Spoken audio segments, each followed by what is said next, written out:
শুভ সকাল বন্ধুরা। তো সকাল সকালই আজকে আমি আমার ছোটো মামার বাড়িতে চলে এসেছি। আজকে ছিল ছোটো মামার বাড়িতে আমার ইনভিটেশন। তো সেখানেই কি কি রান্নাবান্না হচ্ছে সেটাই আপনাদের সাথে শেয়ার করব।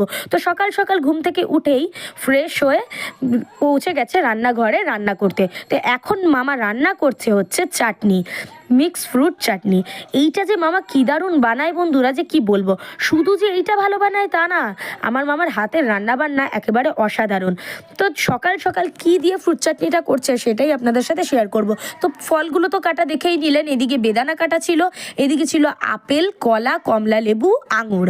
আঙুরটা অবশ্য এখানে দেখা যায়নি, আঙুরটা পরে দিয়েছে, তখন আমার টেকনিক্যাল ইস্যুর জন্য তোলা হয়নি। তো কিছু মনে করবেন না বন্ধুরা। তো যাই হোক, দেখতেই পাচ্ছেন এখানে ফলগুলো কিন্তু গুড়ের যে পাকটা করে রেখেছে সেখানে দিয়ে ভালোভাবে ফুটিয়ে নামিয়ে নিয়েছে, তৈরি হয়ে গেল চাটনি।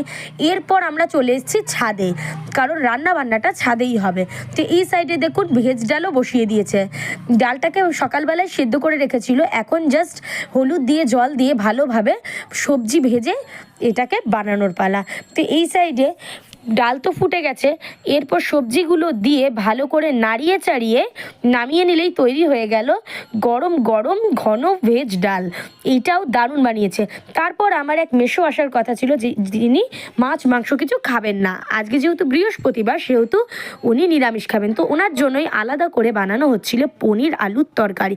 তো সেইটাতেও একটা বিশেষত্ব আছে, পনির আলু না, পনির ফুলকপি মটরশুঁটি দিয়ে সব দিয়েই বানানো হয়েছিল এই তরকারিটা। এইটাও কিন্তু অসাধারণ টেস্ট হয়েছিল, আমি একটু টেস্ট করে দেখেছি।